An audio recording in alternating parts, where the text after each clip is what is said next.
Global connectivity hub గా Google data centre కు care of గా ఏఏ హబ్ గా విశాఖ సరికొత్త పెట్టుబడిని అందుకుంది. అవును, ఏపీ వైజాగ్ దశ తిరిగేలా గూగుల్ ఇన్వెస్ట్మెంట్ తీసుకొచ్చింది. 5 ఏళ్లు 1.33 లక్షల కోట్లు, 1.88 లక్షల ఉద్యోగ అవకాశాలు, ఏపీ సర్కార్కు 47,000 కోట్ల ఆర్థిక లాభం, 12 దేశాలకు సీ కేబుల్ లింకప్. ఇక అంతా విశాఖ నుంచే గేమ్ నడవబోతుంది. తాజాగా ఒప్పందాలు ఎప్పుడు గ్రౌండింగ్ అవుతాయి, విశాఖ దశ ఎలా మారుతుంది? విశాఖపట్నం దశ తిరిగేలా, ఏపీ కథ మారేలా, గూగుల్ సమర్పణలో అతి పెద్ద పెట్టుబడి జాతర, గ్లోబల్ కనెక్టివిటీ హబ్గా సరికొత్త ప్రయాణం. ఓవైపు డేటా సెంటర్, ఇంకోవైపు గూగుల్ ఏఐ హబ్. విశాఖపట్నంకు మెగా గిఫ్ట్. అమెరికా తరువాత అతి పెద్ద గూగుల్ ఇన్వెస్ట్మెంట్ అద్భుతాలు అప్పుడప్పుడే జరుగుతాయి. అది ఇప్పుడు సాగర తీరంలో జరిగింది. విశాఖ మెరిసింది, మురిసింది. విశాఖపట్నంలో 1 gigawatt hyper scale data centre ఏర్పాటు, అలాగే ఏఐ హబ్ కు సంబంధించి ఆంధ్రప్రదేశ్ ప్రభుత్వం ఢిల్లీలో గూగుల్ తో హిస్టారికల్ డీల్ కుదుర్చుకుంది. ఢిల్లీ తాజ్ మాన్సింగ్ హోటల్లో భారత్ ఏఐ శక్తి పేరుతో జరిగిన ఈ కార్యక్రమంలో ఏపీ సీఎం చంద్రబాబు, కేంద్ర ఆర్థిక మంత్రి నిర్మలా సీతారామన్, ఐటీ కమ్యూనికేషన్ల శాఖల మంత్రి అశ్విని వైష్ణవ్, రాష్ట్ర మంత్రి Nara Lokesh, Google Cloud CEO Thomas Kurian, global infrastructure vice president Vikas Kohli, Google Cloud Asia Pacific విభాగం అధ్యక్షుడు కిరణ్ బజ్వాలా సమక్షంలో కీలక ఒప్పందాలు జరిగాయి.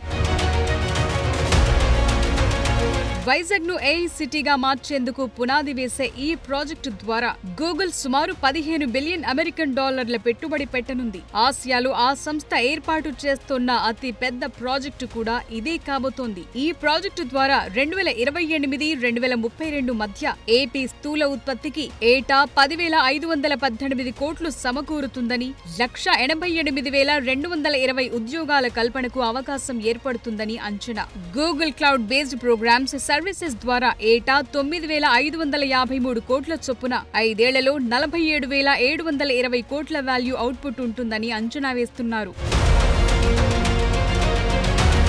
గతంలో హైదరాబాద్ లో హైటెక్ సిటీని అభివృద్ధి చేశామని, ప్రస్తుతం విశాఖను ఐటీ హబ్ గా తీర్చబోతున్నట్లు చెప్పారు సీఎం చంద్రబాబు నాయుడు. టెక్నాలజీలో కొత్త ఆవిష్కరణలు వస్తున్నాయని, digital connectivity, data centre, AI, real time data కలెక్షన్లు ముఖ్యమైనవన్నారు. టెక్నాలజీని అందిపుచ్చుకోవటంలో ఏపీ ముందుంటుందని, 2047 నాటికి వికసిత్ భారత్ మనందరికీ లక్ష్యమన్నారు. హార్డ్ వర్క్ కాదు, స్మార్ట్ వర్క్ నినాదం తీసుకొచ్చామని సీఎం గుర్తు చేశారు.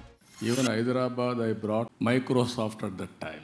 First time Microsoft has come to Hyderabad. Today, Google has come to Visakhapatnam. We are very happy. According to me, we are in an inspiring time. Technology is matured. I have seen once landline telephones. That is how we used to do lightning call. We used to take 1 week or 10 days or never matured. That was the days. Now, even everybody is having a smartphone. అటు విశాఖలో Google data centre ఏర్పాటులో ప్రధాని మోదీ కీలకంగా వ్యవహరించారని గుర్తు చేసుకున్నారు CM Chandrababu. ప్రధానితో పాటు కేంద్ర మంత్రులు అశ్విని వైష్ణవ్, నిర్మలా సీతారామన్ కు ధన్యవాదాలు తెలిపారు. గూగుల్ డేటా సెంటర్ ను విశాఖకు తీసుకురావటంలో లోకేష్ ప్రధాన పాత్ర పోషించారని ప్రత్యేకంగా ప్రస్తావించారు. Real time data, historical data సాయంతో వేగంగా నిర్ణయాలు తీసుకునేందుకు అవకాశం కలుగుతుందన్నారు సీఎం. ఇతర దేశాలతో పోలిస్తే టెక్నాలజీని అందిపుచ్చుకోవటంలో భారత్ ప్రత్యేకమని, 1 ఫ్యామిలీ 1 ఆంటర్‌ప్రెన్యూర్ ద్వారా ఏపీలో పారిశ్రామికవేత్తలకు ప్రోత్సాహం అందిస్తామని చెప్పారు. ప్రతి కుటుంబానికి ఏఐని దగ్గర చేసేలా ప్రయత్నిస్తామని అన్నారు. I am appreciating Google team for speed up bringing this project to Visakhapatnam. You are all aware from the beginning, as a politician, always I am promoting technology. That is the proof of concept in Hyderabad. Now it is next level of development. We started iTech City and promoting IT. Now artificial intelligence and also data center and also quantum computing. For all these things, driving force is the Honorable Prime Minister. Never some proposal, immediately he is doing, not only doing, he is asking to implement it at a faster pace. ప్రధాని మోదీ దూరదృష్టితో చాలా సంస్కరణలొచ్చాయని చెప్పారు కేంద్ర మంత్రి నిర్మలా సీతారామన్. కొత్త ఆవిష్కరణలను అందిపుచ్చుకోవటంలో చంద్రబాబు ప్రభుత్వం ముందుందన్నారు. అభివృద్ధి చెందిన దేశంగా భారత్ను 2047 నాటికి సగర్వంగా నిలబెట్టాలన్న కల సాకారమవుతుందన్నారు. The very tendency and attitude of government being that, both at the state and at the center, you're actually in a country, in a state, and of course from the state towards the entire country, and also, as you said, from here to the globe. It's been one of those very interesting phases in Indian history where policy is pushing ahead much before many of the parties in the political arena are even ready to absorb it. They see the result, and as a result everybody has no other sense but to have their states where they are in power also to compete in this, which I think is eventually absolutely good for the country, because that's the kind of positive competition you want, and also that awareness that without these sort of enabling policies. విశాఖపట్నంలో Google తొలి AI hub కు సంబంధించిన ప్రణాళికలను ప్రధాని మోదీకి ఫోన్లో వివరించారు Google CEO Sundar Pichai. ఈ ఏఐ హబ్ ఓ మైల్ స్టోన్ గా నిలవనుందన్నారు. ఈ హబ్ లో గిగావాట్ సామర్థ్యం ఉండే హైపర్ స్కేల్ డేటా సెంటర్, అంతర్జాతీయ సబ్సీ గేట్వే, భారీ స్థాయిలో ఇంధన మౌలిక సదుపాయాలు ఉండనున్నాయన్నారు. ఈ హబ్ తో అధునాతన సాంకేతికతను భారత్లో సంస్థలకు, వినియోగదారులకు అందిస్తామన్నారు. అటు ప్రధాని మోదీ డైనమిక్ సిటీ విశాఖపట్నంలో గూగుల్ తొలి ఏఐ హబ్ డీల్ పై సంతోషం వ్యక్తం చేశారు. ఈ ప్రాజెక్ట్ వికసిత్ భారత్ లక్ష్యానికి బలాన్నిస్తుందని, సాంకేతికతను ప్రజలందరికీ చేరవేసే కీలక అడుగని అన్నారు. ఏఐ ఫర్ ఆల్ లక్ష్యాన్ని సాధించే దిశగా ఈ ప్రాజెక్టు ముందడుగు వేస్తుందన్నారు మోదీ. ఏపీ ఐటీ సెక్టార్ కు బూస్టప్ ఇచ్చేలా విశాఖను నెక్స్ట్ జనరేషన్ ఐటీ ఏఏ హబ్ గా మార్చేలా జరిగిన గూగుల్ ఒప్పందం ఒక మైల్ స్టోన్. ఒక్క వైజాగే కాదు, కూటమి ప్రభుత్వం వచ్చాక అభివృద్ధి నలుదిశలా చేసేందుకు ప్రణాళికలు రెడీ అయ్యాయి.